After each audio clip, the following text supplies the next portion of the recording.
Hi guys, hopefully you've seen my video with all the Christian Dior quints in it. Today though, we're gonna focus on the denim palette. And I'll show you how I got this look. Hi everyone, welcome back.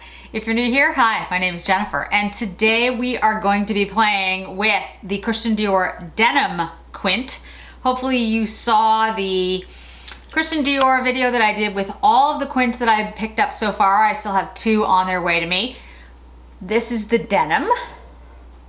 And so far I've done a dedicated eye look with the soft cashmere, the jungle, and the poncho.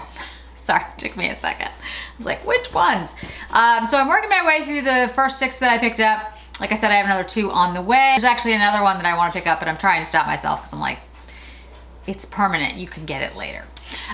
So today we're gonna focus on eyes. We're gonna focus on this palette. I am gonna use the new Scott Barnes gloss at the end so you guys can check that out.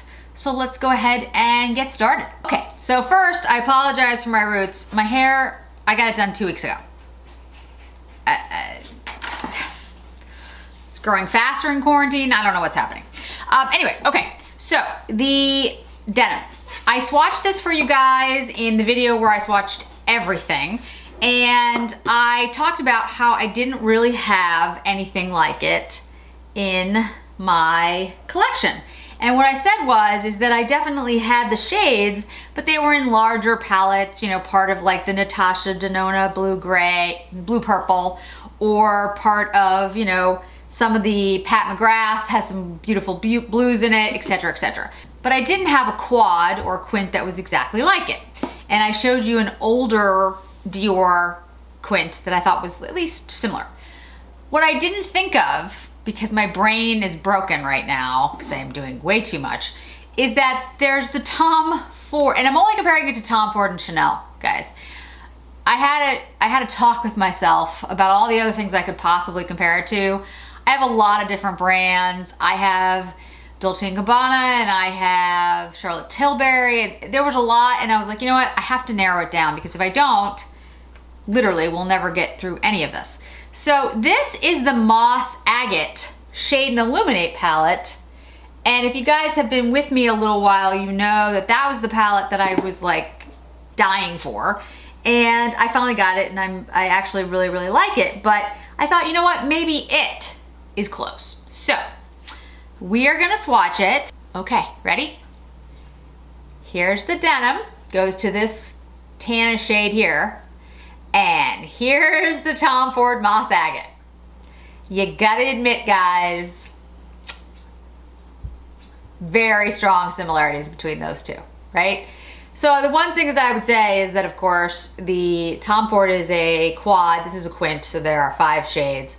I'd say the shade that's missing when I look at this, obviously there are 2 blues in the Dior that are, one is like a very shimmery blue. This first one's like a shimmer blue, and that isn't really in the Tom Ford. The Tom Ford has a satiny blue, but it's not a shimmer. So that's the difference when I look at these 2, which when you think about it, but the color story is almost identical. And when you think about it, that's really kind of funny, because when I started looking at the Dior quints, the one that called to me was the denim.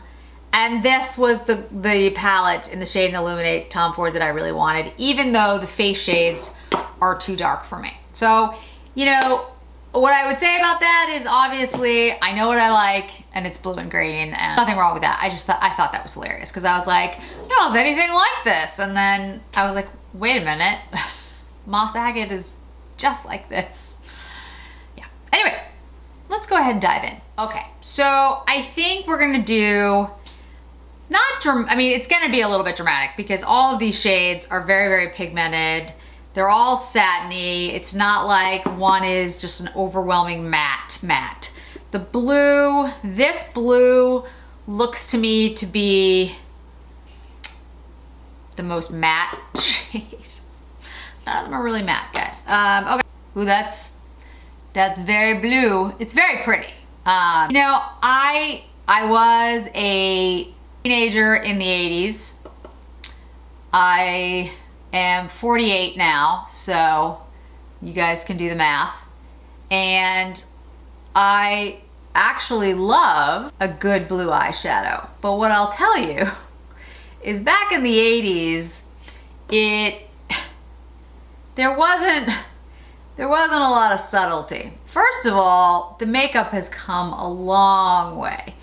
I was trying to remember like what I used when I was 16, 17, 18. I wasn't allowed to wear a lot of makeup, but I wore some.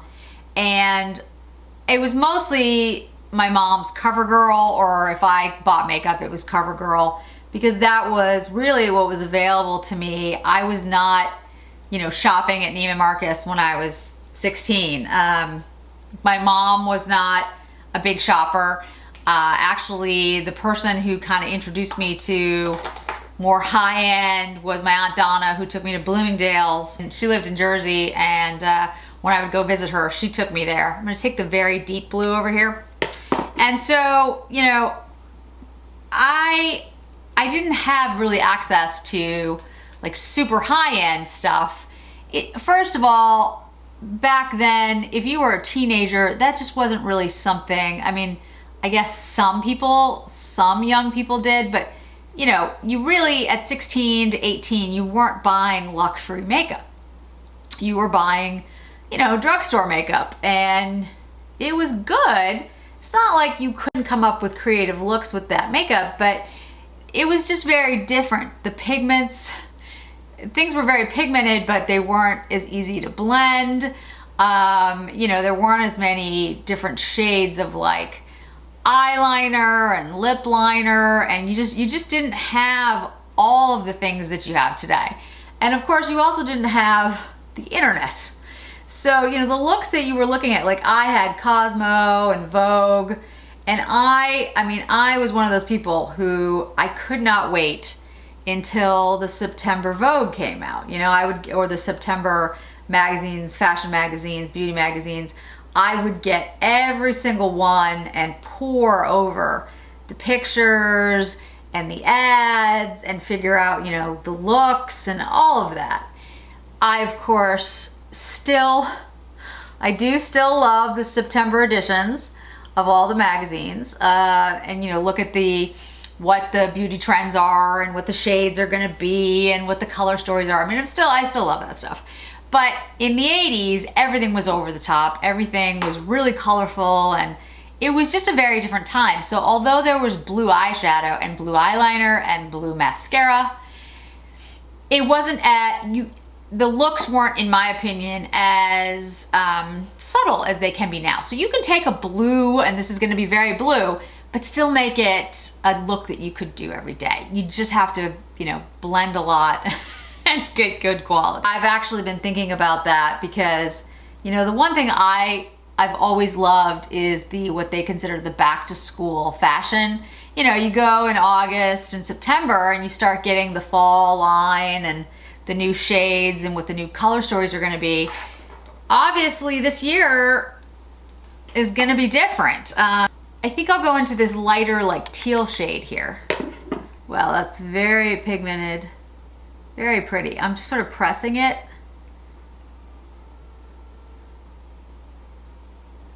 That's a really pretty shade. On the outer corner of the eye. So I'd say like this is a very pigmented, very shimmery shade. There is fallout from this, but that's to be expected. Really nice. It's gonna be very blue, guys, because I'm not using any other shades with it. I'm just using this palette, so it's not like I'm taking anything from anywhere else, but it's really pretty. Okay, let's take the tan shade, the middle shade, just to cut some of this blue a little. Okay, so let's take, we're definitely gonna do some cleaning up after this, guys. I can tell you already there's a lot of fallout, so I'm gonna have to clean up under my eyes, but that's okay. Let's go into this dark teal shade, because I wanna try to use every shade in this if I can, and run it under the eye. It's like a dark teal shimmer. It's nice. And I'm gonna bring it up. So what I think I wanna do is take this very bright baby blue shade almost. It's like bright, bright blue. Tap it on, like over the tan. Okay, and then blend it out. Okay, I'm gonna take the Tom Ford Midnight. It's a very deep blue, almost purpley shade. Just put it in the waterline. Then I'm gonna line the upper line with it. Okay, then we have our look. I'll bring you in close so you can see. Okay, here's the eye look without the mascara.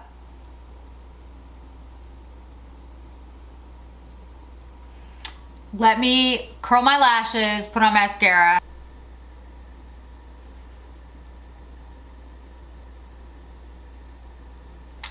I think you can see that it's a very pigmented palette.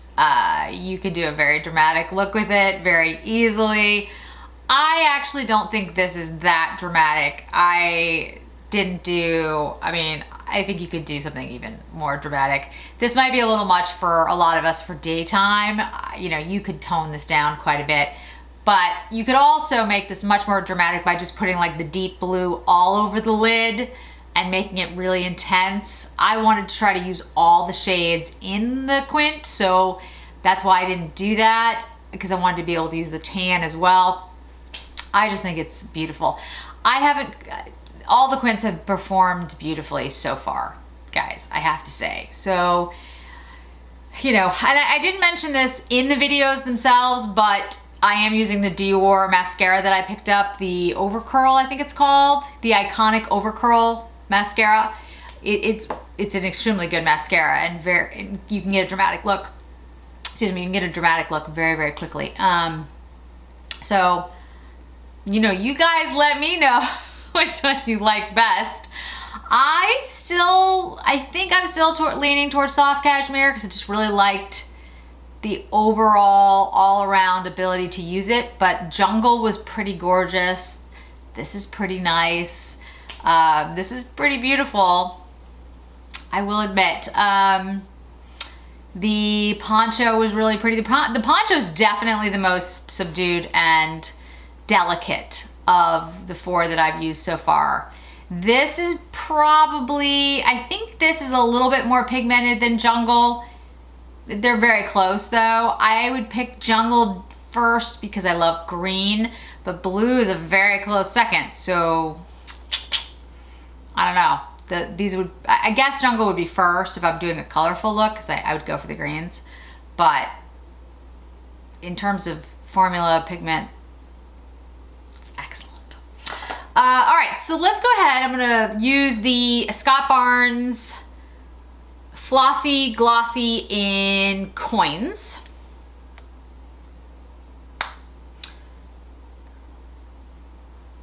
That's what it looks like for a shade. Yeah, it's super shiny, guys, but I really like it. It may be a little over top with this blue look, but I don't really care because I like it. It's not as metallic as it looks in the packaging or even on your hand.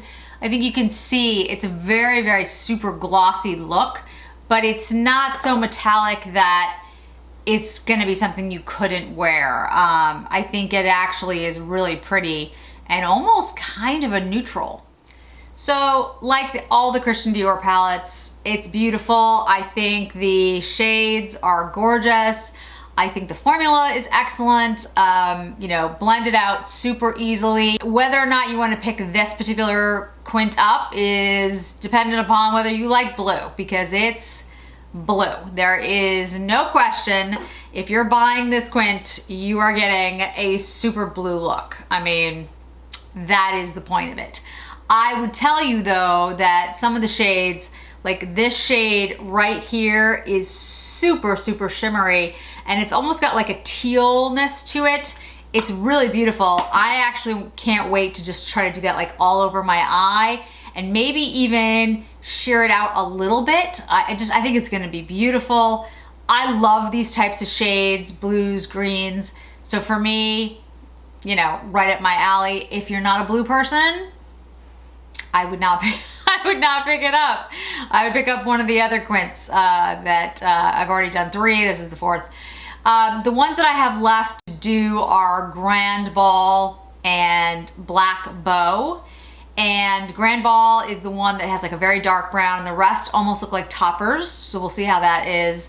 And then Black Bow is the very, very black and white and silver quint. Beautiful, absolutely gorgeous. Might end up being one of my favorites, we'll have to see. And then I have Nude Dress and Nude Look coming. And there's one other, like I said, that I really like, but I'm trying to refrain.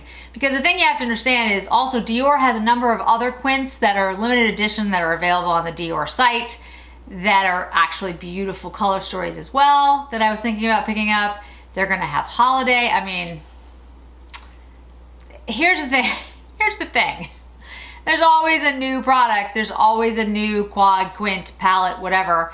And you know, even I, who I have a channel and I want to share it all with you, you don't want to go totally overboard and just buy everything. It just doesn't make sense. So you want to make sure that you're, you know, making purchases that make sense for you and things that you're going to use. I do love this new formula, and I'm really impressed by the quality. So I've been picking up a few extra of these because I know I'll be using them.